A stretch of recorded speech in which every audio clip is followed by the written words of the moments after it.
Boa noite, senhores. Tudo bem com vocês? Como é que foi esses dias chuvosos aí? Se alguém quiser, Diogo, e agora eu não sei se eu falo Eduardo, porque o cara vai estranhar, né? Se quiser vir mais perto, cara, tem cadeira aqui pertinho, ó. Você pode. Chega aí. Aí o Kennedy tá prometendo, não vai beliscar. É? Então tá. Todo mundo com Bíblia na mão? Enquanto vocês acham a Bíblia, para daí achar Êxodo. Nós estamos numa série nos 10 mandamentos, lembram? Nós vimos até aqui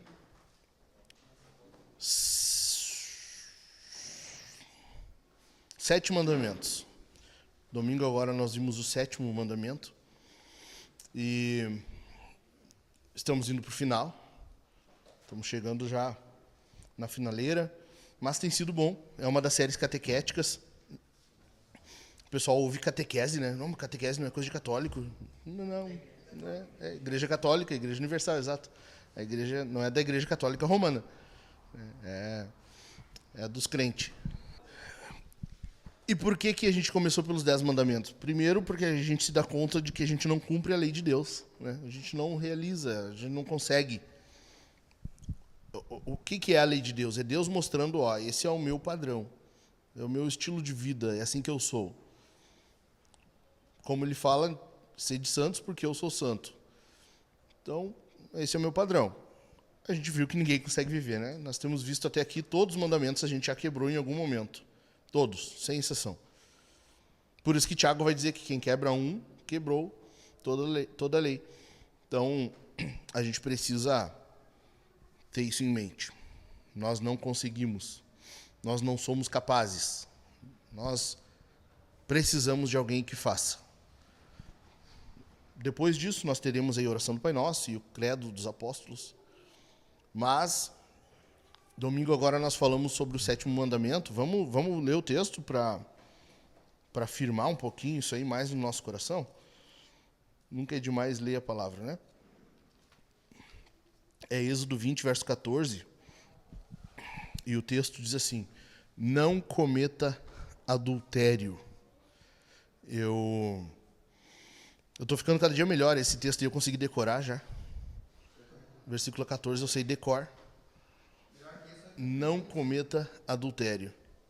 Então, nós falamos sobre isso e vocês lembram, né? O primeiro a gente falou o que é o casamento. Para a gente não quebrar esse mandamento, a gente primeiro precisa entender o que é o casamento. Então, o casamento ele é uma união que precisa ser física, quem lembra? Espiritual e mental. Física, mental e espiritual. Além disso, é uma união que multiplica. Quando Deus fala sobre o domínio do homem na terra, ele diz assim, em Gênesis 1, 28. E Deus os abençoou e lhes disse: sede fecundos, multiplicai-vos, povoai a terra e encheia, né? Ou dominai. O que é o domínio ali? É esse cumprimento, é esse propósito do homem como corregente de Deus. O homem só é completo a menos que seja o celibatário, né? Que daí é um dom, 1 Coríntios 7. A menos que o homem tenha um dom de Deus para viver solteiro, sozinho, o homem precisa ser acompanhado, precisa de uma ajudadora. Por quê? Porque Deus olhou o homem e viu e disse: não é bom que o homem esteja só. Não é bom isso. Não é legal, não vai dar boa coisa. Foi a primeira vez que Deus disse que algo não era bom. Então, esse mandamento aqui ele é muito importante por causa disso.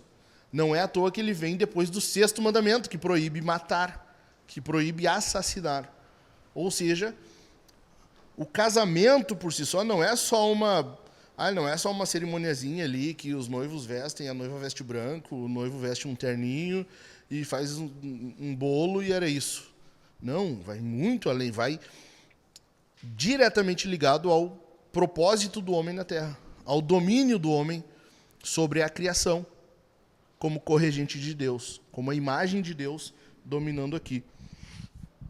Mas, além de uma união física, mental e espiritual, e que multiplica, o casamento também é um testemunho. Lembram? Efésios 5:32. Grande este mistério, mas eu me refiro a Cristo e à igreja. Por que Paulo diz isso? Porque até então ele estava falando sobre o casamento. Ou seja, o casamento, ele testemunha do relacionamento de Jesus e a igreja. Vocês lembram? Ok? Refrescamos a memória? Além disso, então, daí eu mencionei sobre o que o mandamento está falando, né? Que é imoralidade sexual, homossexualidade e os olhos, a questão dos olhos, que a gente consegue quebrar esse mandamento no nosso coração. Nós conseguimos ser adúlteros com os nossos olhos e com o nosso coração. Lembram? Daí eu falei sobre 15 ou 16 formas, 15 formas de que nós conseguimos, que nós podemos ir caminhando em direção ao adultério. Lembram? Quem lembra de alguma? Vamos lá. Tu anotou? Vai, pode falar. Não entendendo o que é o casamento. Isso. Não protegendo teus olhos. Fala mais alto. Não protegendo teus olhos. Uhum. Achando que não é tão sério assim. Desprezando. Desprezando os alertas de Deus. Uhum. Tendo um cônjuge de trabalho. Tendo o melhor amigo do sexo oposto, que não o seu cônjuge. Fornicando. Desprezando teu cônjuge sexualmente. Consumindo pornografia. Vendo todos sexualmente. Sendo negligente com teu potencial pecaminoso. Não cuidando da tua mente e da tua língua. Achando que somente você é afetado pelo seu pecado. Não considerando o futuro e esperando ser pego. Isso aí. Foram algumas formas, né? E para nós hoje, caras, eu quero que a gente pense um pouquinho, considerando isso aqui, mas aplicando um pouquinho mais. Então, eu vou tratar de 6 formas em que nós podemos destruir o nosso casamento, tá? Mas, para vocês entenderem, uma pesquisa não é a mesma que eu mencionei no sermão, é outra. Ela é de 2016, se eu não me engano. Ela é uma pesquisa específica sobre traição, sobre adultério, e ela pesquisou a seguinte, fez a seguinte pergunta para mulheres e homens: o que tu buscava quando traiu? O que tu buscava quando adulterou? As mulheres responderam assim: 61,1% elas disseram que foi por interesse ou desejo. A grande maioria. 53,4% disseram que envolvia atração. 37,7% delas disseram que era por sexo, só uma relação sexual. 33,6% mencionaram que foi porque elas receberam carinho, afeto. 31,3% delas disseram que receberam atenção, que não tinham. Já os homens que haviam traído, eles responderam que 81% foi por causa de sexo, foi uma relação sexual. 50,9% disseram que envolvia atração. 43,4% disseram que já tinha interesse e desejo com a pessoa com quem traíram. 16% disseram que tinha algo a ver com carinho. E 13,2% mencionaram a questão da amizade, que eram pessoas com quem eles já tinham alguma amizade, alguma coisa. Tiago, pega uma água para mim, por favor. Quem está ali? O Luiz e o Gui? Está chaveada a porta? Não? Ô, Gabriel, vamos pedir para eles brincar lá atrás, então. Eu pensei nisso, mas o Francisco não chegou ainda. Não, mas é justamente por isso. Vamos pedir para eles brincar ali, que a gente enxerga aqui. Ô, guris. Não, deixa que o Francisco ainda vai chegar. Brinquem aqui atrás, ó, que a gente enxerga vocês aqui. Pode. Só não vão para aquele lado lá, tá? Fiquem aí. Pode. Você pode fazer o que quiser, menos se enlouquecer e falar alto. É, isso é se enlouquecer. Sim. Valeu, obrigado. É como? As duas como? Que barbaridade. Tá, azar. Daqui. Azar. Eu só vou dar uns arrotos, nós temos entre homem aqui, azar.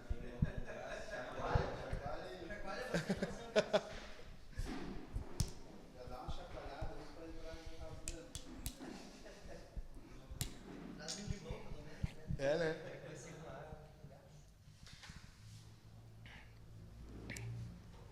Então, vocês percebem que o homem ele é mais incontrolável, né? Ele não tem tanto controle, por isso que 80 e poucos % foi envolvendo sexo. O cara ficou de pau duro na hora ali, rolou e era isso. A mulher não. Tu percebe que a mulher já tem algo a mais, uma carência a mais. Mas não quer dizer que o homem também não, né? Porque às vezes ele tá com falta de sexo. E a gente tem que estar atento a esses sinais, essas coisas que a gente vai percebendo. Por quê? Porque o mandamento diz, não cometa adultério. É bem claro, simples, preto no branco. Não faz isso. Qualquer forma de cometer isso aqui, de quebrar esse mandamento, seja elas, como nós vimos no sermão, é algo que afronta diretamente o Senhor Deus. Ou seja, pecado. Lembrando, eu falei no sermão, o salário do pecado é a morte. Quem comete isso aqui é digno de morte. Quem comete isso aqui deveria morrer para Deus. Diante do Senhor Deus, a pessoa ela vai para o inferno. A segunda morte. A gente não está falando de algo que é brincadeira. Tu vai ver a situação que a gente vive hoje no Brasil. Cara, tem muito a ver com isso. Eu fiz uma pesquisa rápida no Google de tarde. Eu só botei assim, músicas que falam sobre adultério. Não botei nem traição, botei adultério, que é o termo bíblico, né? Cara, é uma lista, assim. A gente tá lotado de músicas que mencionam isso. A primeira que apareceu, eu não lembro o título dela, mas é Pare de me ligar para trair, uma coisa assim. É aquela que morreu, a Marília Mendonça, eu acho. É aquela do avião, né? É, né? E aquelas duas irmãzinhas lá, que uma parece estar com AIDS. É. Não é, né? Eu sei que só parece. Parece na pedra, né? Uhum. Vocês não... Cara, lembram daquelas R$50? Sabe? Bonito, hein? O que é isso? É a mulher sendo traída. O cara tá no motel com outra. Depois tem a música Resposta a Essa. Enfim. O que é isso? É algo que está extremamente normalizado no nosso país. Extremamente normalizado. Vocês sabiam que até anos atrás, no Brasil, tinha uma lei que era a defesa da honra?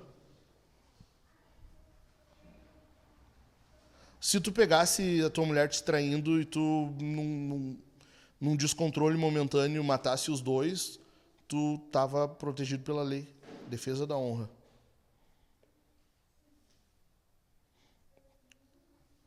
Não é o padrão bíblico, né?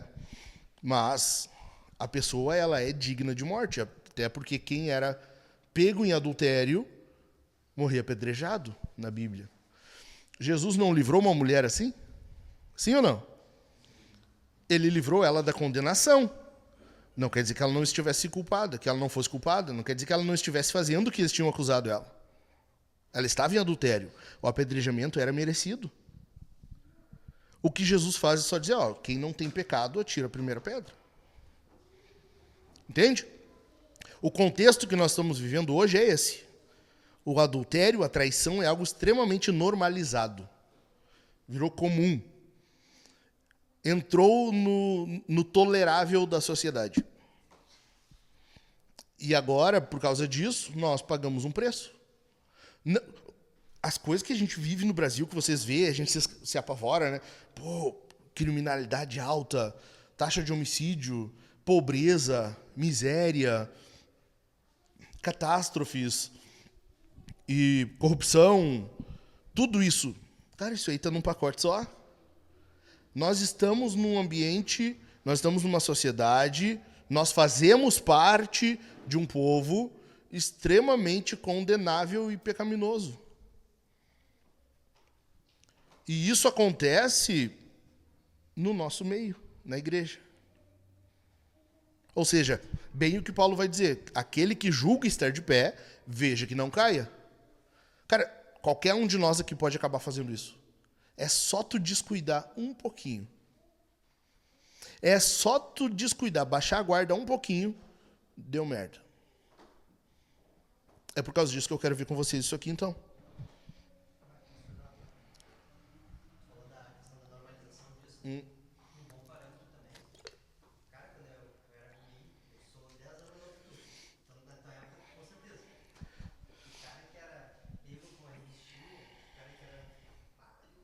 É. E é normal.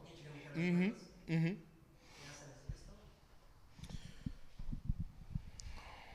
Só outro adendo. Não parece, né? 10 anos mais velho. Parece. Enfim, continuando. O adultério era considerado crime no Brasil? Oi? Sim. Não, deixou de ser crime em 2005. Ele era... É que o que acontece? A lei ela vai perdendo peso. Entende? Ele era considerado, mas não começou a ser... Não foi mais punido. Entende? E isso vai acontecer... Gente, olha só, eu quero que vocês entendam uma coisa. Isso é papo para outro café, não vou perder tempo aqui hoje, tá? Mas eu acredito, Maicon, então vai ter gente que discorda, tranquilo, não tem problema. Eu acredito que quando Paulo fala em Tessalonicenses sobre o iníquo, lembram o surgimento do iníquo, que João chama de anticristo? Paulo vai dizer que há um que o detém. Lembram? Muitos vão dizer, o Espírito Santo, é a igreja, quando for arrebatada ele vai aparecer. Não. É a lei, é o peso da lei. Vai chegar um tempo em que a lei... A gente não está vivendo isso hoje. A gente não tem um STF que faz a lei a seu bel prazer. Vai acontecer isso. E isso que a gente está vendo, essa lei do adultério, ela é um exemplo típico disso. Havia uma lei, só que ela foi tornando-se comum, esse pecado, a ponto de que ele não foi mais sendo executado. A punição para ele foi se esvaindo, perdendo-se o valor. Vocês estão entendendo? Vai acontecer mais vezes isso. A gente vai viver isso mais vezes. Não é à toa que a gente está vendo pessoas usando a lei a seu favor, e quando é com outro, daí não pode, não vale, daí não é assim. Ok? Vai acontecer mais isso. Eu acredito piamente. Para quem acha que por causa de mim não precisa acreditar, então o pastor Hernandes Dias Lopes também acha isso. Agora vocês vão achar, né? Então, agora eu tenho um reforço. Se tornou comum esse pecado no nosso meio e a gente... Cara, quem de nós não sabe de um vizinho, um parente, alguém, um pastor que adulterou? E a reação é, não acredito, né? Porque... Ok? Então vamos lá. Eu quero ver 6 coisas com vocês, como que vocês podem estar indo em direção ao adultério, além daquilo que eu mencionei, e incluindo, pensando um pouquinho, aplicado a nós agora, daquelas coisas que eu mencionei. Anota aí para a gente não se perder. Primeira forma, vendo o amor com os olhos da cultura. A primeira forma como a gente pode ir caminhando em direção ao adultério /divórcio, tá? Eu quero que tu entenda que aqui eu estou mencionando o fim de casamento, fim da aliança matrimonial. Nós podemos estar caminhando em direção ao adultério ou ao divórcio, vendo o amor com os olhos da cultura. Por quê? Primeiro, pelo fato que eu mencionei, a nossa cultura hoje é uma cultura de adultério. É uma cultura de adultério. É comum nós vermos pessoas que a gente conhece que já adulterou, ou foi traída, ou foi vítima de adultério.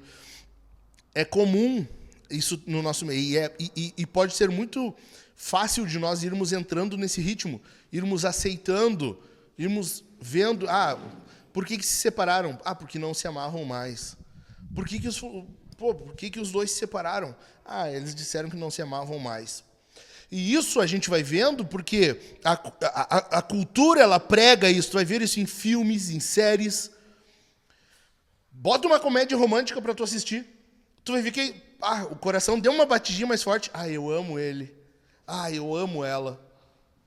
No momento em que essa emoção perde força, no momento em que ela acaba, a pessoa, não, eu não amo mais ele. Então não tem por que mais estar junto. Entende? Vocês estão entendendo? Olha os filmes, séries, olha as novelas, olha o que for, e tu vai ver que a cultura hoje vê o amor como esse sentimento. Essa forma apaixonada de ver o outro, que enquanto tem isso, ama, aí pode estar junto. Acabou isso, eu não te amo mais. Acho melhor cada um seguir seu rumo. E vocês podem muito bem destruir o casamento de vocês se começar a ver dessa forma. Vocês vão acabar com o casamento de vocês se vocês verem o casamento, o amor, desse jeito. Piper diz, né? Eu mencionei isso no culto. Piper diz assim, não é o amor que sustenta a aliança, é a aliança que sustenta o amor. É porque tu fez uma aliança, é porque tu deu a tua palavra, tu disse sim, que tu vai manter agora o amor. Não, mas eu me comprometi com essa mulher, agora porque eu me comprometi, eu sou um homem de palavra, então eu vou fazer de tudo para amá-la até o fim. Entende? Se tu não fizer desse jeito, cara, tu vai acabar com o teu casamento. Olha como é que é o amor na Bíblia. Porque Deus amou o mundo de tal maneira que deu o seu Filho unigênito, para que todo aquele que nele crê não pereça, mas tenha vida eterna. Deus amou o mundo. O que ele fez? Oi? Ele deu o Filho dele. O que é Jesus para Deus? Não é o que ele tinha de melhor? Então, o amor envolve sentimento. Não quer dizer que não tenha.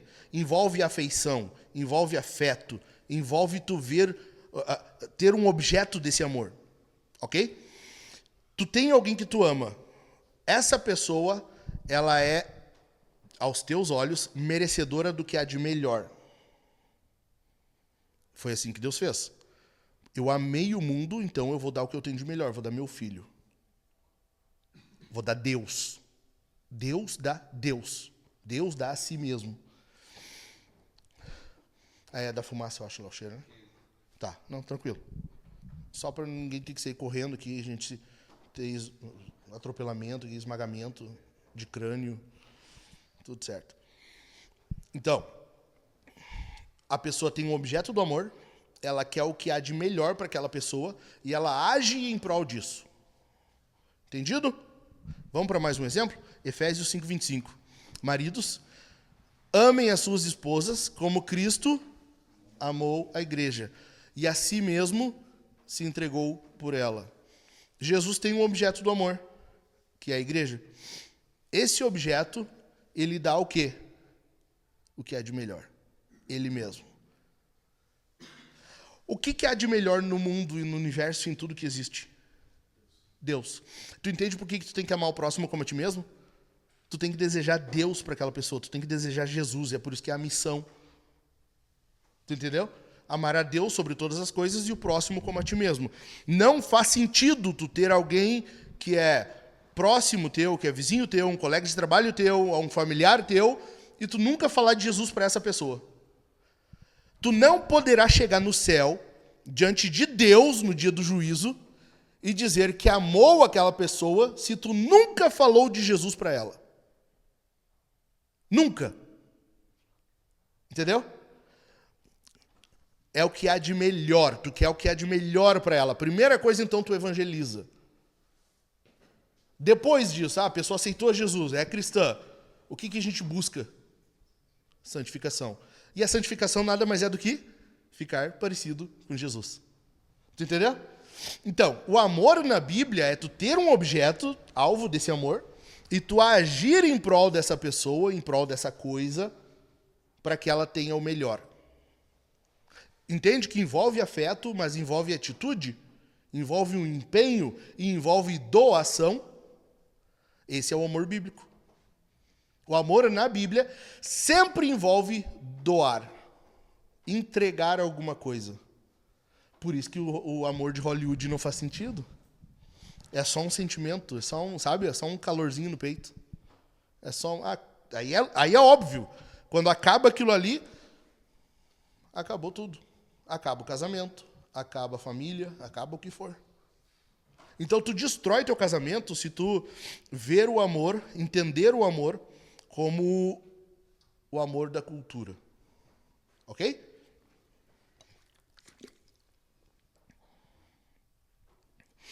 No nosso caso, deixa eu tentar dar um exemplo. A melhor ocasião que tu demonstra amar tua esposa é quando ela não é digna desse amor. Vocês discutiram, ela fez o que não era para fazer, tu disse não faz, e ela faz. Ou tu disse faz, e ela não faz. Sabe? Quando dá aquela discussão, quando vocês não se acertam, queimou o arroz, não sei, alguma coisa aconteceu, entendeu? Tu comprou uma frigideira para ela, ela queria um sofá, alguma coisa aconteceu, deu desavença ali. E aí o que acontece? É nesse momento que tu demonstra se tu ama de fato a tua esposa. Em que tu demonstra esse amor, em que tu age, não só o sentimento, mas que tu age em prol dessa pessoa, fazendo algo pelo bem dela, para que ela seja mais parecida com Jesus, para que ela seja santificada, e muitas vezes nisso tu está sendo santificado. Entendeu? Entendeu mesmo? Vocês vão começar a discutir de um jeito diferente agora, né? Até na discussão de vocês eu estou ajudando, tá vendo? Até na hora de brigar, vocês... Meu amor, para a briga, respira fundo, eu te amo. Eu já fiz isso. Nós, mas se pegando. Mas se pegando, sabe? Quando tá o coração fechado um pro outro, já nada do que um fala o outro aceita. E tá assim, sabe? Há anos atrás, não que isso aconteça agora, não é recente. Mas assim, se pegando. E eu parar. Eu te amo. Eu te amo. Daí eu falei assim, tu sabe que tem alguém que está feliz com o que está acontecendo aqui, né? Tem alguém que quer isso aqui. Tem alguém que quer a gente brigando, a gente discutindo. Daí eu dei um abraço nela. Eu disse, vamos voltar a falar depois. Vamos respirar um pouquinho. Entende? Cara, às vezes tu vai mostrar... dar testemunho de Jesus na tua casa, meramente abafando um pouquinho teu orgulho e agindo um pouquinho mais como o Senhor. Porque é muito fácil a gente querer, sabe? Não, porque eu sou o homem da casa, eu sou isso, eu sou aquilo. Mas o que tu quer? Às vezes, é só aquietai-vos e saber que eu sou Deus, funciona. Entende? Se aquieta, baixa a bola, deixa que Deus vai dar um jeito. Muitas vezes por meio de ti, baixando tua bolinha. Segundo lugar, então, em primeiro lugar, vendo o amor com os olhos da cultura. Em segundo lugar, tu destrói o teu casamento. Tu destrói teu casamento se tu idolatrar teu trabalho. E por idolatrar teu trabalho, eu quero dizer que ou tu vai só trabalhar, ou então tu vai ver ele com olhos de que ele merece o teu melhor e tua família fica em segundo lugar, tua esposa fica em segundo lugar. Tu entende? Vai acontecer algo que teu trabalho vai sempre estar em primeiro lugar e tua família fica com o resto. Isso vai acabar te levando ao fracasso no casamento. O homem bíblico, ele é o quê? Eu já falei várias vezes aqui. Ele é o melhor funcionário que tem. Se tu é empreendedor, tu é o melhor patrão que tem. Eu não estou dizendo que, sabe, não é para viver só do trabalho. Então, não trabalha. Não é isso. A gente tem que trabalhar, ser bom no que faz, ser justo, honesto, mas tu não está com o teu coração naquilo. Aquilo não domina o teu coração. Deixa eu dar um exemplo para vocês. Acho que vai ficar mais fácil. Algum tempo atrás, eu estava na Vintage ainda, eu aconselhei um casal que estava em crise. A mulher tinha ido, a família tinha ido morar na Austrália e a família estava destruída. E eu comecei a conversar. E o que aconteceu foi que a família foi depois, o cara foi trabalhar na Austrália antes, um tempo antes, e a família foi depois, a mulher e os filhos. Chegaram lá, já tinha coisa diferente, sabe? Não estavam se acertando, ela disse que desde que saiu do Brasil já percebia algumas coisas diferentes, enfim. Os filhos discutindo com o pai maltratando os filhos, e relação conturbada, enfim. Ele perdeu os filhos, literalmente. Os filhos fecharam o coração pro pai e um deles, inclusive, me disse: eu não aceito meu pai, eu não aceito nada do que ele disser. Eu não tenho mais... A gente só mora aqui porque ainda não temos condições de sair. Não. Cara, e eu fui apertando, e fui apertando, e fui apertando. E a mulher dizendo pra mim: eu acho que ele fez alguma coisa quando chegou aqui. Eu acho que ele me traiu. Eu acho que ele saiu com alguém. Eu acho que alguma coisa aconteceu. Enfim. E eu fui conversando com ele, conversando. Até o momento que ele confessou pra mim: sim, cara, quando eu cheguei aqui, eu fiquei sozinho um tempo, me senti só e acabei saindo com uma colega. Depois disso, daí a mulher me mandou um print que ela conseguiu com um colega dele, que comprovava realmente o que ele tinha feito. Só que antes disso, o que eu falei? Cara, a Bíblia só dá uma solução para isso. A Bíblia só dá uma solução para isso. Tu fez? Fiz. O que tu tem que fazer agora? Confessar. É ou não é? Foi outra luta. Não, porque, não sei, vai acabar, isso e aquilo. Eu disse: é possível que acabe. É possível. Se tem um motivo para divórcio na Bíblia que é justo, é imoralidade sexual. Jesus fala isso, Mateus 19. Se eu não me engano, é versículo 5. Eu não lembro o versículo agora, está em Mateus 19. Eu disse: pode ser que o teu casamento acabe. Mas tu não tem opção. Se tu é cristão, se tu teme a Deus, só tem essa opção, não tem outra.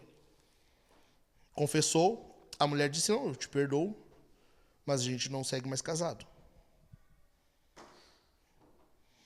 Por quê? Porque o cara, ele inculcou na cabeça dele, desde que quando estava no Brasil, de que ele precisava ir trabalhar na Austrália. Ele queria aquele emprego que ele tinha descoberto lá, e ele tinha que ir para lá. A mulher, desde o início, foi contra. Ela disse: não, acho que não, vamos... Ela queria ter ido para outro país. Eles estavam concordando em sair do Brasil. Entende? Eles estavam concordando, isso estava fechado. Só que o destino deles não estava. E ele quis ir para lá. E ele disse: não, eu vou fazer um dinheiro, eu mando dinheiro para vocês, vocês vão. Nesse meio tempo, ele acabou com o casamento dele. Tu entende que tu tem como destruir teu casamento? Pega um trabalho, vê isso como a única alternativa da tua vida, vê isso como merecedor dos teus maiores sacrifícios, vê isso como merecedor do que há de melhor em ti e tua família com o resto, e essa é a receita para tu destruir teu casamento. Para tu acabar com a tua família. Depois, o cara ficou tão indignado com a situação que ele me culpou por eu ter dito para ele confessar. Eu disse: cara, tu está me culpando, mas quem traiu a esposa foi tu.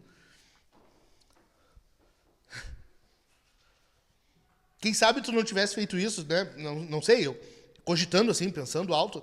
Quem sabe não tivesse feito isso, será que teria acabado assim? Entende? Não. O cara faz merda e ainda quer justificar. Ao invés de se escabelar, se jogar cinzas pro alto, rasgar as suas roupas e lamentar e dizer: Senhor, o que eu fiz na minha vida?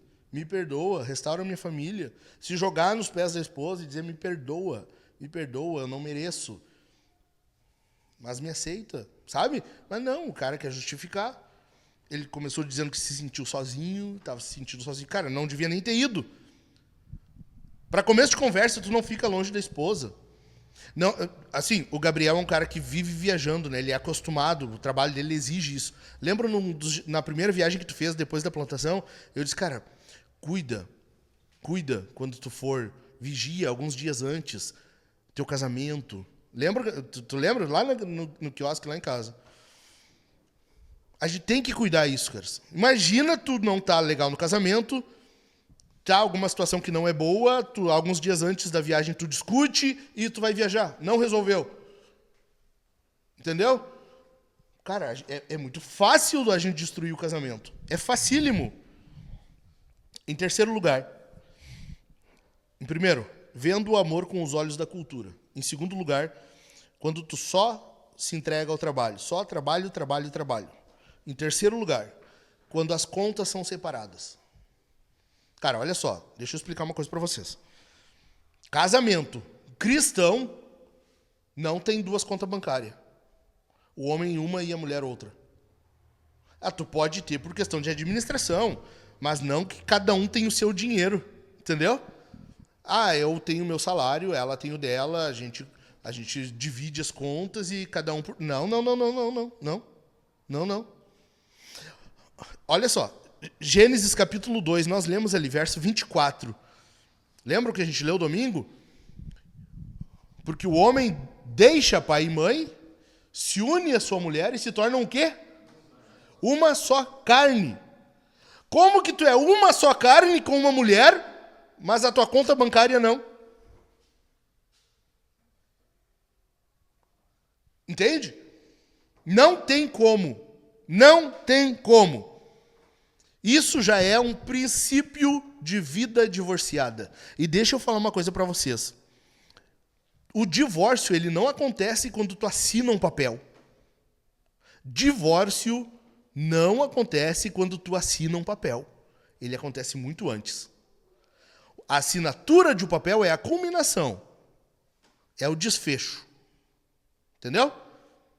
O divórcio acontece muito antes, com vidas divorciadas. Cada um tendo sua conta bancária, cada um vivendo sua vida, cada um com seus amigos, cada um tendo... Essa vida separada, essa vida divorciada.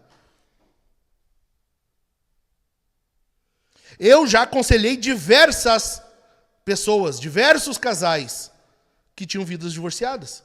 E eu disse, vocês estão tendo vida divorciada. Teve um casal que eu aconselho que hoje são amigos meus. Eles não moram no Brasil também, são de fora. E eu falei há um tempo atrás, faz mais de ano já, uma situação que tinha acontecido e eu falei, mas eu fui explicando, né, da situação, enfim, eu falei, olha só, isso aqui que está acontecendo, tá vendo como ele está vivendo isso aqui, tu tá isso aqui e tal. Eu disse, isso aqui é vida divorciada. Na hora, a mulher cristã, crente, na hora ela ficou branca assim. É mesmo. É mesmo. E o casamento estava indo nessa direção. Tanto que o divórcio já estava sendo uma possibilidade nas conversas, nas discussões. Entende? Por quê? Porque, cara, esse é só o início. O fim disso é o divórcio na frente de um juiz. Contas separadas são somente um sinal de vidas divorciadas. Tá? Em quarto lugar, tu pode estar caminhando em direção ao adultério ou ao divórcio se tu coloca um fardo maior na tua esposa. Se o fardo que está sobre as costas dela, que já não é fácil, se torna maior com o que tu coloca. Deixa eu tentar explicar. A gente tem a cultura que isso é bom. Homens, nós somos homens, os machos, o homem da casa, o líder, o pastor da casa. Isso é bom. O problema é quando isso começa a se tornar só um cara que manda. É só o cara que dá as ordens. Entende? É só o cara que é o cabeça. Ele só lidera, ele só demanda. Ele não mete a mão, ele não ajuda. Cara, tu já parou pra pensar? Tu já parou pra pensar que a tua esposa trabalha muito mais do que tu? Nenhum de vocês, nenhum de vocês aqui pode levantar a mão e dizer, não, eu trabalho mais com a minha esposa. Não. Nenhum.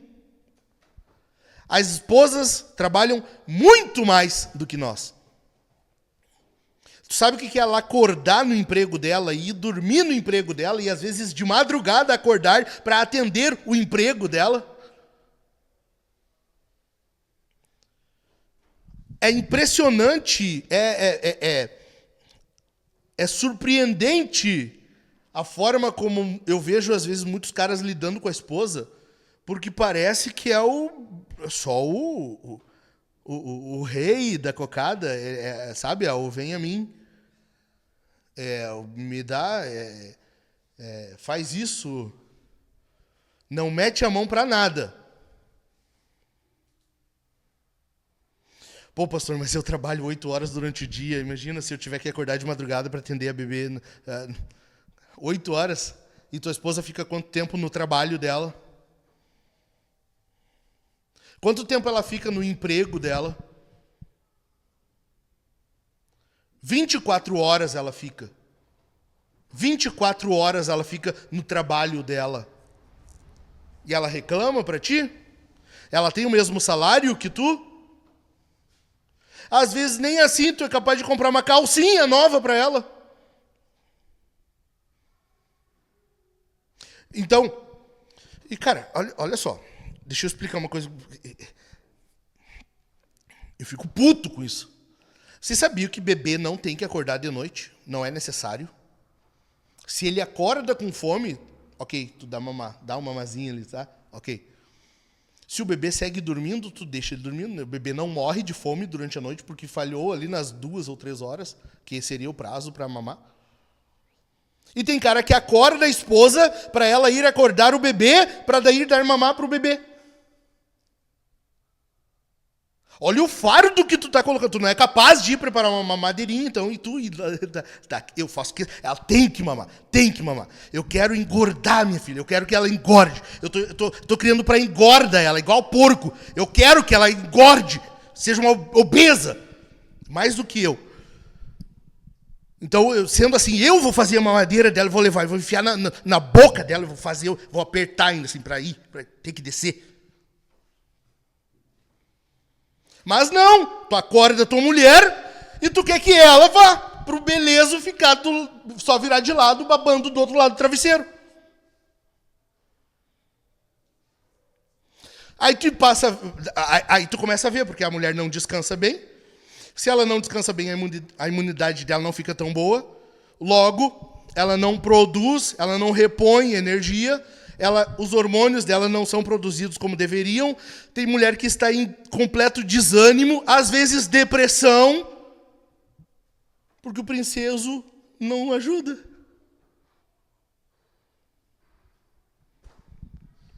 Porque não mete a mão.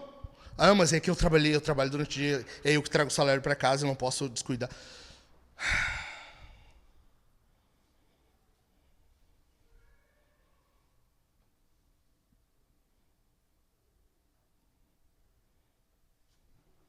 As nossas esposas, elas são, assim, incomparavelmente, a pessoa que mais trabalha na casa. Era de nós nos ajoelharmos e ir andando de joelho atrás dele, andando de joelho. Obrigado, meu amor, obrigado porque tu trabalha, obrigado porque a nossa casa é cuidada, ela é limpa, ela é isso, ela é organizada, as roupas são dobradas, são passadas, são lavadas.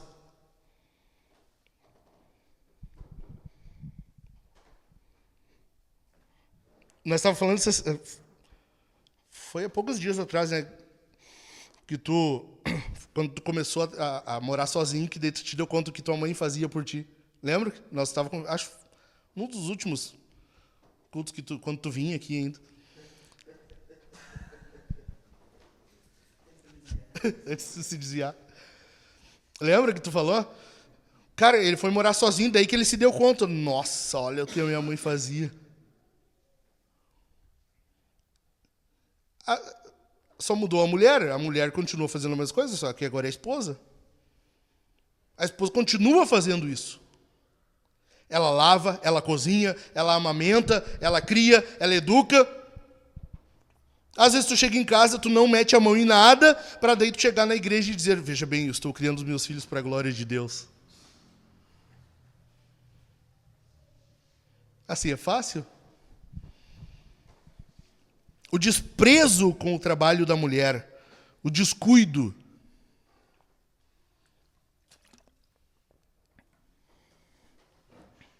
E ela não tem salário para isso. Tu percebe que o maior serviço voluntário que tem é o de mãe, de dona de casa, de esposa? Que eu duvido que algum de vocês diga, não, eu costumo pagar um salário para minha esposa. Não tem. E não é necessário, porque o dinheiro do homem é o da mulher. Entendeu? Por que não tem dinheiro dividido? Amém ou não amém? Amém. Dá uma olhada comigo aí. Eu não ia ler, mas abre Salmo 128. Salmo 128.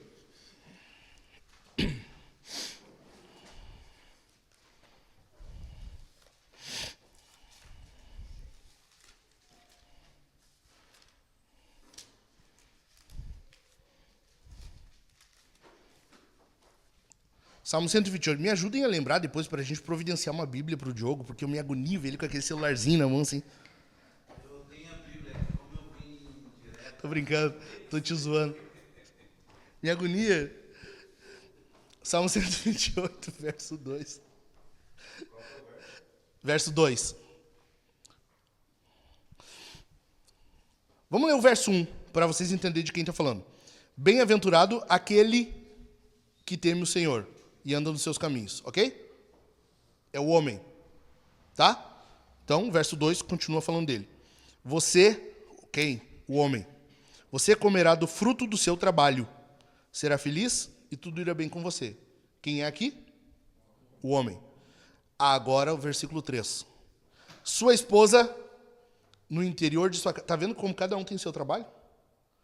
No interior de sua casa, será como a videira frutífera. Tu percebe que ela também tem o trabalho dela, no interior de sua casa? É um trabalho, cada um tem a sua demanda.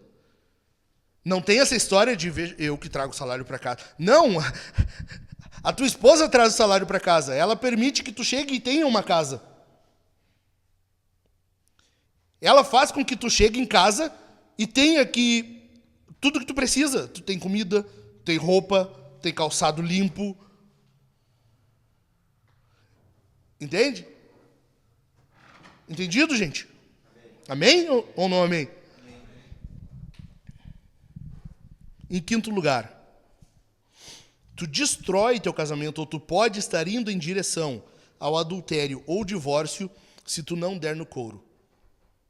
É isso mesmo. Não dando no couro. Como assim? O homem é o provedor da casa ou não é? O homem também é o provedor da libido na casa.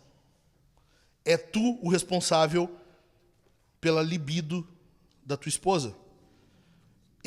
Eu acho tão engraçado quando os caras vêm reclamar, e já aconteceu, o cara vinha, pô, pastor, ela não me procura. Eu, tá, mas tu não te esconde, idiota? Vai pra baixo da cama. Ela não me procura. Eu, tá, eu vou falar com teu namorado, pode deixar. Não, tem que ser, deve ser, né? Ele tá falando do namorado dele, do esposo. Né? É, vou falar com teu marido, pode deixar. Não, é só o que faz. A gente tá tão nessa. Tu imagina na Bíblia os caras reclamando com o sacerdote. Oh. Qual é o problema? A minha esposa não me procura. Imagina, eu, Cana, indo falar com Eli. Ana chorando por um filho lá. E eu, Cana, reclamando. Pô, mas também, ela não me procura. Entende? Não faz sentido. É só a nossa época. A gente tá lotado de homem imbecil, fraco, que os caras ficam reclamando de que a esposa não me procura. Entendeu? Ah, mas veja bem, eu tenho desejo por sexo. Eu traí minha esposa porque eu não tinha em casa. Mas, puxa, meu, faz por merecer. Olha só como uma coisa vai levando a outra. Tu chega em casa, tu acha que porque tu trouxe o salário para dentro de casa, ela tem que te tratar assim, tu não considera o trabalho que ela teve durante o dia todo, inclusive durante a noite. Aí tu quer ser tratado desse jeito, tu quer deitar na tua cama e tu quer que a tua esposa venha de baby doll. Eu entreguei minha idade agora, baby doll. Que venha de lingerie. dançando num polidense pra ti. Depois de ter passado o dia limpando a casa, varrendo, passando roupa, cuidando dos filhos, cuidando pros filhos não se matar, e tu quer ficar deitadão na cama e que tua esposa venha, e ainda tu reclama, não, ela não me procura. Aí eu traí minha esposa porque eu não tinha sexo em casa.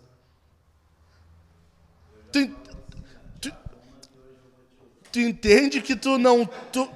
Tu vai pegando teu casamento e fazendo assim com ele, e esmagando ele e botando no lixo? Botando na lata do lixo? Tu é o responsável pela libido da casa. Tu procura a tua esposa. Tu vai atrás dela. Mas não... Eu ouvi do meu pai isso anos atrás. A esposa é o único que tem... animal que tem 3 pesos durante o dia, né? Acorda, sua vaca. Vai lavar a louça, sua porca. Aí de noite vem deitar minha pombinha. Aí é fácil, né? O cara é um ogro durante o dia, aí de noite tu quer chegar como Dom Juan, conquistador com uma rosa na boca, com uma cuequinha branca. Aí tu quer achar que tu vai conquistar, que tua esposa vai abrir tuas pernas pra ti com a maior alegria do mundo. Entendeu? Tu acha na tua cabeça que daí vai ser um desempenho sexual como os que tu vê no filme pornô que tu assiste.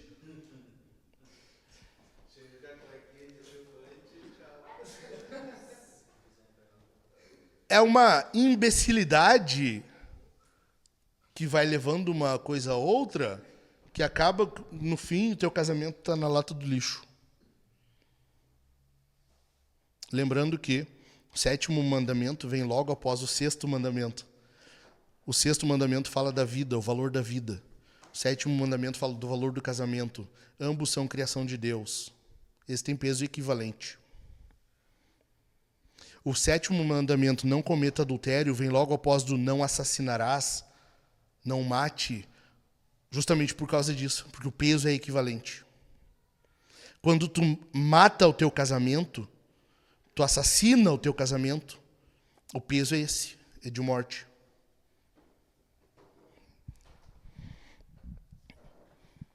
Um relacionamento sem atividade sexual resulta em adultério ou divórcio. Por que não pode haver ausência de sexo na casa?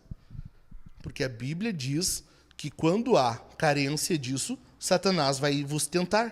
Paulo fala isso em 1 Coríntios 7. Abre comigo aí. Vamos ler. Vamos ler. Eu vou tentar ser mais rápido nos próximos, tá? Mas vamos... A gente tem que ver isso aqui, cara. Não dá pra... 1 Coríntios 7. Olha o verso... Vamos ler do 2 em diante. Não, do 1. Capítulo 7, versículo 1 em diante. Quanto ao que vocês me escreveram, é bom que o homem não toque em mulher. Isso aqui os coríntios haviam escrito para Paulo. Paulo está respondendo, tá? Digo que, por causa da imoralidade, ou seja, uma das formas proibidas por este mandamento, 7º mandamento, cada homem tem a sua esposa e cada mulher tem o seu próprio marido. Versículo 3. Que o marido conceda à esposa o que lhe é devido. E também, de igual modo, a esposa ao seu marido. O que lhe é devido aqui? Sexo. Tu deve isso para tua esposa. Tu deve isso. Quer dizer que, se a tua esposa te procura, não tem essa de... eu estou muito cansado. O teu corpo não é teu, tu deve isso para ela. Entendeu? Quando que pode acontecer? Quando a mulher está cansada e ela diz para ela, estou muito cansada hoje. Daí, por quê? Porque o homem se sacrifica por ela.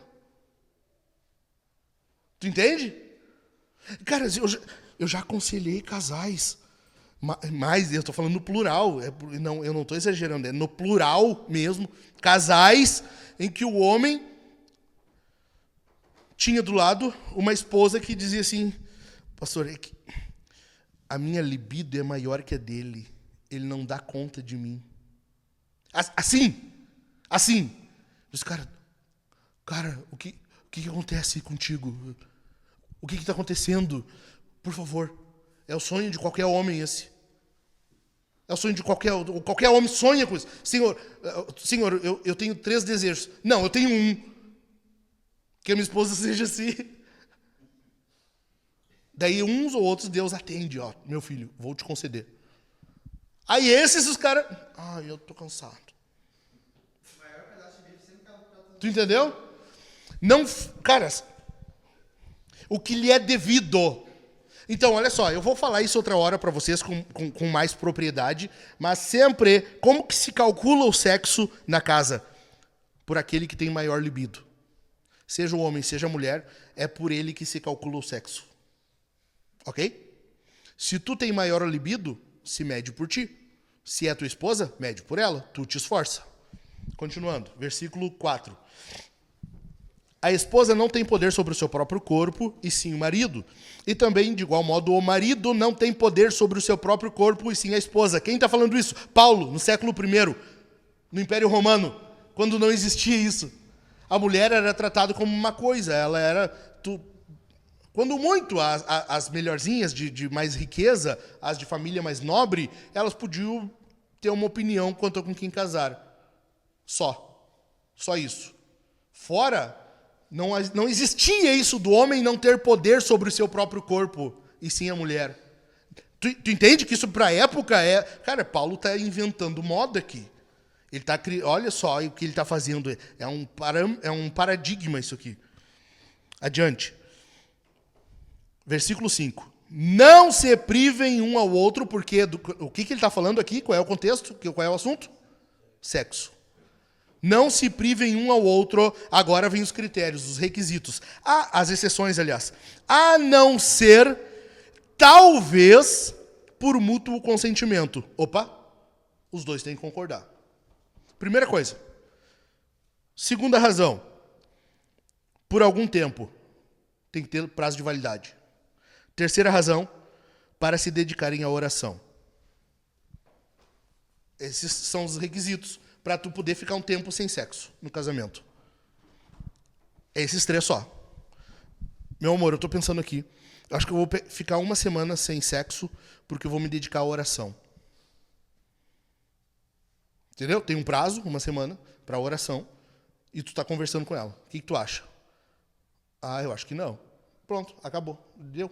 Já teu propósito foi, sabe? Foi igual a musiquinha aquela do Velozes e Furiosos, né? Esqueci. Essa aí. Entendeu? Já foi, perdeu. Acabou o assunto ali. Se ela concordar, porque é por mútuo consentimento, ok. Tem que ter mútuo consentimento por algum tempo, tem que ter prazo de validade e tem que ser para oração. Oração aqui, o contexto é oração, jejum, é consagração. Entendido? Fora isso, não tem desculpa. Óbvio, pastor, mas a minha esposa ficou doente, ela ficou, sei lá, na UTI. Aí é claro, né? Aí nós estamos falando de impossibilidade física, é diferente. O que Paulo está falando é disposição, ok? Dito isso, eu vou falar... nós vamos chegar lá. Ejaculação precoce, tá vendo? Então, dito isso, não pode haver ausência de sexo na casa. Tá? Se não for por essas razões, não pode. Por quê? Por que Paulo está dizendo isso? Pô, Paulo, mas tu vai dizer assim? Tu vai inventar um monte de modo. O homem não tem poder sobre o próprio corpo. Não pode ficar sem sexo. Um deve pro outro. É isso mesmo. Tu entendeu certo, é isso. Vamos ver por quê, então. Versículo 5 ainda, segunda metade. Depois do quê? Depois daquele prazo definido. Retomem a vida conjugal para que Satanás não tente vocês por não terem domínio próprio. Cara, quer dizer que se tu fica um prazo maior do que o que pode sem sexo, Satanás está na tua volta, assim. Ele vem com pornografia, ele vem com colega de trabalho, ele vem com o que for. Qualquer coisa é válida para tentar te derrubar. Entende? Qualquer coisa é válida para fazer com que tu caia. Lá em casa eu costumo dizer para a Su, assim, eu digo para ela, Ela já sabe direitinho. O Diogo disse, né? Lá eu digo, te ajeita que eu vou te usar. Era de uma novela isso, né? Lá em casa eu digo pra Su, nós temos que expulsar demônio. Se o diabo tá na volta quando não tem, então eu vou expulsar o diabo. Entendeu? Su, a gente precisa expulsar o demônio. Ela já sabe certinho. Ela sabe certinho. Baby doll. Tu entende que não pode haver prazo estendido? Não pode haver... Porque Satanás vai usar isso. Ele vai usar isso aqui. Mas tem um outro porém também. Um relacionamento com sexo ruim resulta em adultério e divórcio. Agora nós vamos para o outro. Tá, não está tendo ausência? Como é que está a qualidade? A frequência está acontecendo? E a qualidade? Cara, deixa eu... Bem francamente, assim, ó. Se a tua esposa não teve orgasmo recentemente, tu é um fracassado. Tu devia ir ali fora rapidinho, pega o canivete, eu empresto, eu tenho um canivete aqui. Vai ali, corta os pulsos.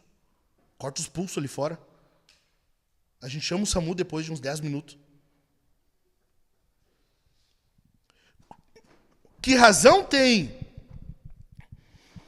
em tu ter um orgasminho, sabe? Naqueles tem 1 minuto e meio ali. Hoje eu 1 minuto e meio, uma máquina. Tem que vender curso na Hotmart. E tu ainda pergunta, foi bom? Nem deu tempo. A mulher tá até agora pensando, o que aconteceu? Ué? O que aconteceu aí? Tu percebe que não é uma questão de tu ter um orgasmo, o que a Bíblia está mostrando é o quê? Se o homem não tem poder sobre o próprio corpo, e sim a mulher, quer dizer que meu corpo é dela. Quer dizer que o meu orgasmo não é meu, é dela. Entendeu? Logo, quando tu faz sexo em casa com a tua esposa, a tua preocupação não é com o teu orgasmo, é com o dela. Tu entendeu? Tu não faz sexo pensando em ejacular. Tu não faz sexo pensando em ter um prazer. Tu faz sexo extremamente preocupado em ver a tua esposa revirar os olhos. É desse jeito. Porque o sexo não é uma coisa pra ti. É do casamento, é pra ela. Tu tem que te ver como um fracassado, um triste de um homem, se a tua esposa está a tempo sem ter orgasmo.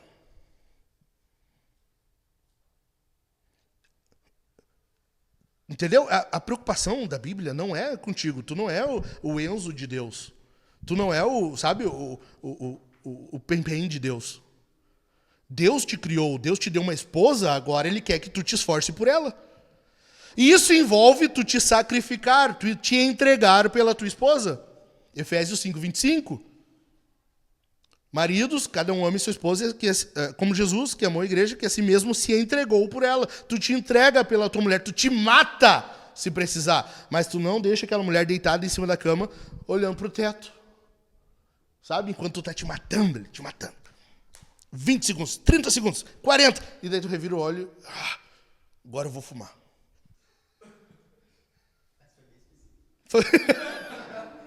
Não, vou pegar meu charuto. Entendeu? Tu tem que pensar nela. Como que tá a qualidade do sexo na tua casa? Como que tá? Tu é o ligeirinho? Tu é o cara que não quer perder muito tempo? Tu quer ir logo pro objetivo final? Tu é o cara que, tô cansado, vamos só. E aí? Como que é na tua casa? Como que é no teu quarto? Como que é com a tua esposa? E tem um outro detalhe com relação a isso. Tu demonstra que está entregando o teu casamento para a destruição, para o adultério, para o divórcio, quando tu não demonstra afeto pela tua esposa. Lembram da pesquisa? Muitas delas traíram porque encontraram carinho amizade, atenção. Tu quer ver a tua esposa dando para outro? Quem quer, levanta a mão. Eu imaginei. Então tu tem que ser carinhoso com ela.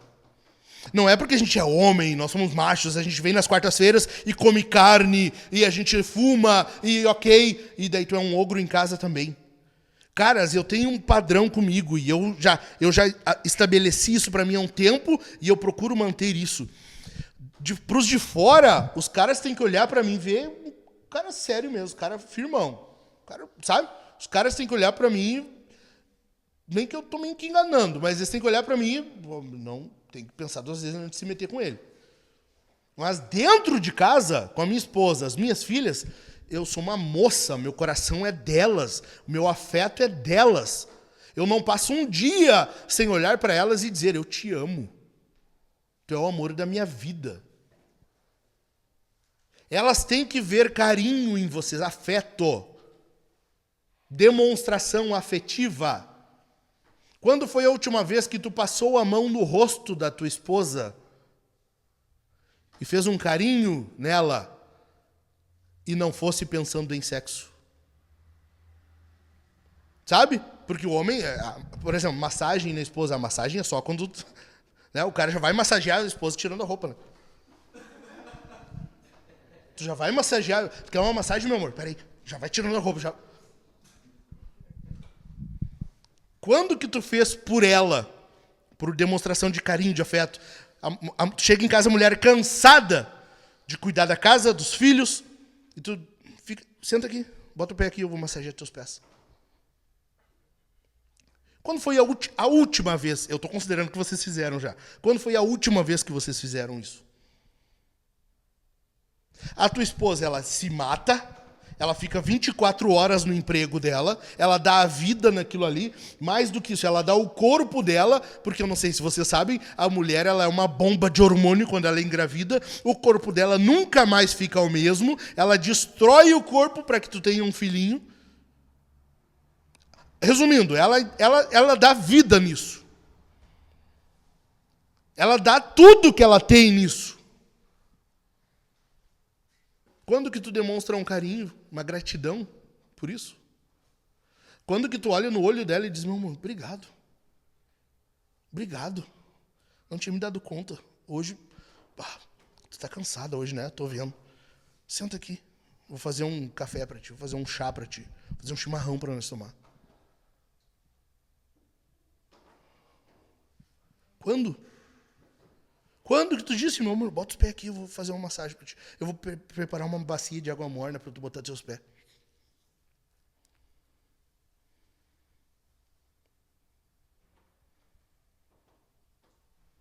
Quando? Essa é uma aplicação prática para hoje. Tu vai chegar em casa hoje e vai fazer isso. Talvez algumas vão estar dormindo, amanhã tu vai fazer isso. Tu vai acordar e vai olhar no olho dela e vai demonstrar carinho, afeto. É uma ordem pastoral. Amém? Amém. Chega em casa e demonstra carinho, afeto.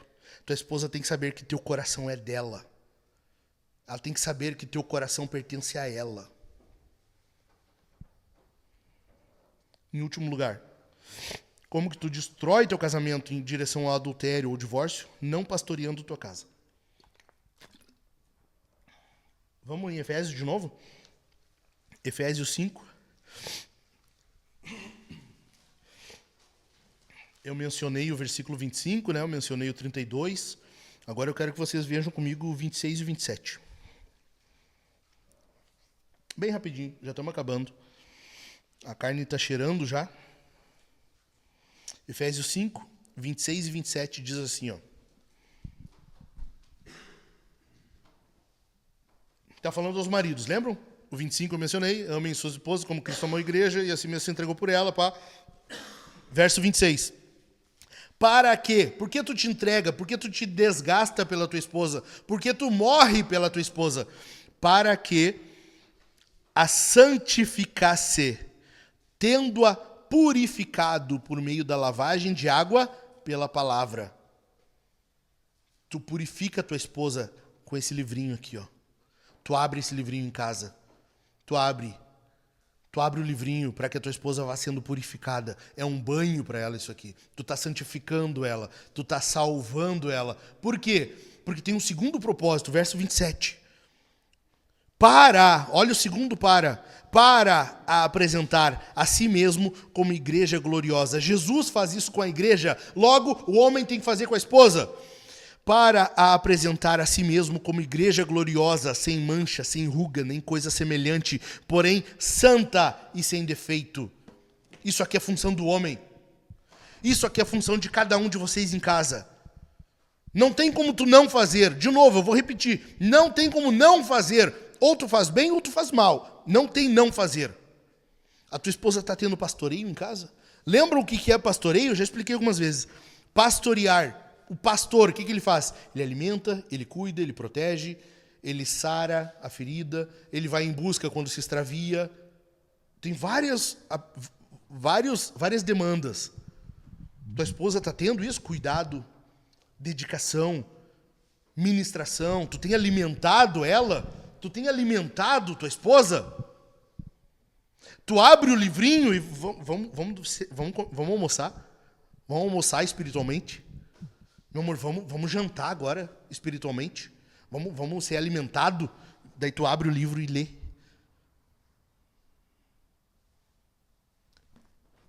Foi hoje, acho que eu botei no grupo lá, né? Ou ontem, não lembro. Tu ora pela tua esposa botando a mão na cabeça dela? Tu é um pastor na tua casa, tu te coloca como um pastor, teus filhos olham pra ti e eles veem... Pô, o meu pai pode ter o defeito que for. Uma coisa eu sei, ele ama Jesus. Ele ama a palavra de Deus. Se tem uma imagem do meu pai, é que eu via ele sempre com esse livro na mão. Quando estava em casa, era com esse livro aberto. Quando ele não estava no trabalho, que ele estava disponível para nós, era com a Bíblia. Era falando de Deus, falando de Jesus. Não é isso que Deuteronômio 6 manda? Ensinar a criança no caminho, ou ao assentar, ao deitar, ao levantar. É o tempo todo, meu mano. Tu pastoreia o tempo todo. E é o que Paulo está dizendo aqui. Maridos, façam como Jesus. Morreu por ela, se entregou por ela, para santificar ela, lavando pela lavagem de água da palavra, para apresentá-la sem mancha, sem ruga e sem defeito. Assim é a função do homem. Tu casou, agora tu te entrega por ela. Agora tu pastoreia ela, para quando chegar diante de Jesus com ela, tu dizer, Senhor, está aqui minha esposa. Ela não está perfeita, mas eu fiz o melhor que eu pude.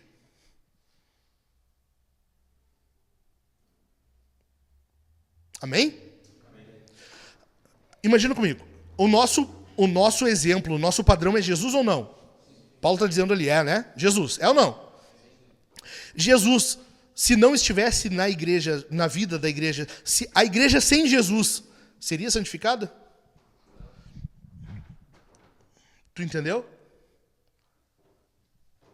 É assim com o homem. Casamento sem pastoreio é igual à igreja sem Jesus. Ah, pastor, mas tu tem que ver. Não, eu não tenho que ver. Não, eu não tenho que ver. Briga com a Bíblia, briga com Deus. Eu não tenho que ver nada. Entendeu? Quer justificar? Cara, eu estou falando o que eu tenho que falar. Eu estou ensinando o que eu tenho que ensinar. Eu estou fazendo o meu papel. Quer discutir? Quer brigar? Beleza, pega isso aqui, dobra o teu joelhinho e vai discutir com quem escreveu.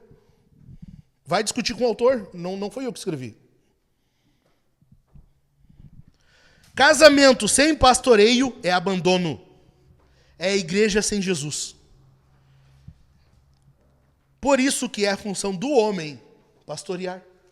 Porque não tem tempo ruim, cara. Não tem cansaço. Não interessa. Eu tô cansado, pastor. Eu tô isso, eu tô aquilo. Não interessa, meu mano. É função tua. Deus te deu um corpinho um pouquinho mais largo, um pouquinho mais forte que a tua esposa por causa disso.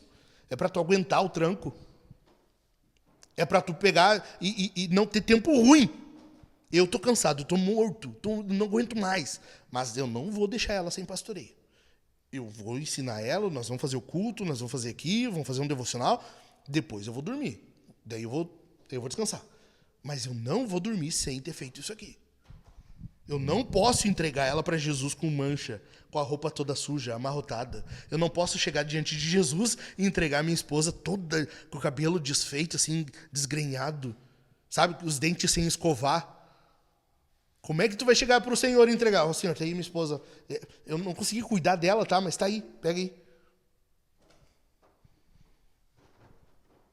Essa é a cena que nós temos de Jesus entregando a igreja? É ou não?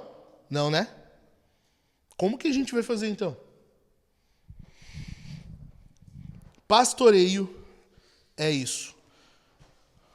Por fim, Efésios 6:4. Logo tá uns versículos adiante. Pais.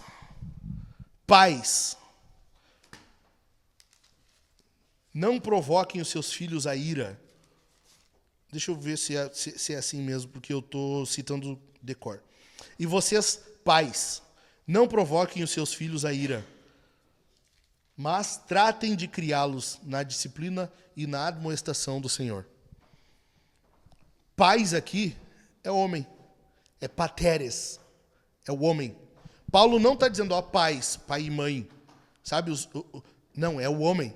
Pais, vocês homens que são pais. Não provoca o teu filho a ira. Como que tu provoca teu filho a ira?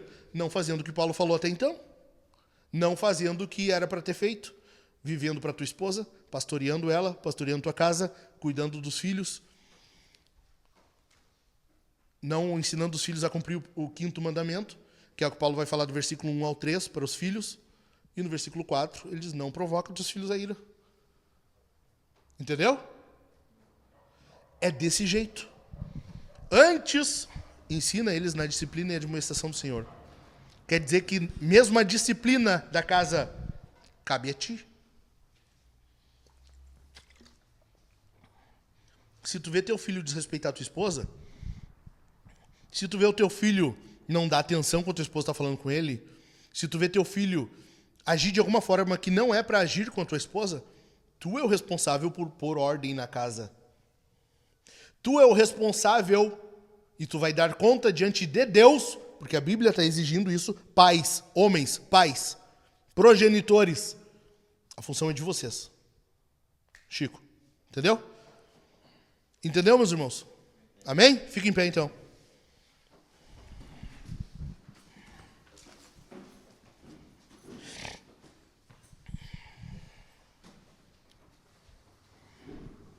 Nós temos um padrão. E sem esse padrão a gente não consegue desenvolver, desempenhar, santificar. O padrão é Jesus. Só que para isso a gente precisa dele. Entendeu? Vamos orar? Kennedy, vamos cantar depois? Qualquer um, pensa numa aí enquanto eu oro.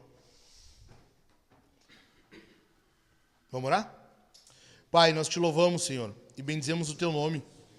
Eu quero te louvar, Senhor, por estes caras que estão aqui, e juntos nós estamos crescendo e aprendendo de ti, para sermos como o Senhor, para sermos como Jesus na nossa casa, para sermos como Jesus diante daqueles que nos veem. Ajuda-nos, Senhor, para que a nossa vida venha ser para a nossa esposa, venha ser para a criação dos nossos filhos, de acordo com o teu querer, para a tua glória e para testemunho aos outros que não te conhecem. Que ao nos ver, ao ver o nosso relacionamento com a nossa esposa, ao ver como é a nossa família, as pessoas possam desejar essa vida contigo. Ajuda-nos, Senhor, para que a nossa vida seja um testemunho constante da tua graça, da tua ação em nossa vida. Em nome de Jesus eu te peço, abençoe estes homens, capacita esses caras. Em nome de Jesus. Ora, meu irmão, ora. Só eu estou orando. Abençoa, Senhor, esses caras. Capacita esses caras. Dá ânimo, dá vigor. Enche de força, Senhor, para cuidar das suas casas, porque o diabo anda em nosso derredor, como um leão buscando a quem tragar. Que nós possamos estar vigilantes, sede vigilantes, diz a tua palavra, que nós possamos ser assim, atentos aos perigos, para que venhamos livrar as nossas famílias, cuidar das nossas esposas, para que elas não caiam na cilada do diabo, para que elas não venham dar ouvido à serpente, para que elas não venham ter abertura, brecha, para cair em alguma situação que o diabo esteja armando.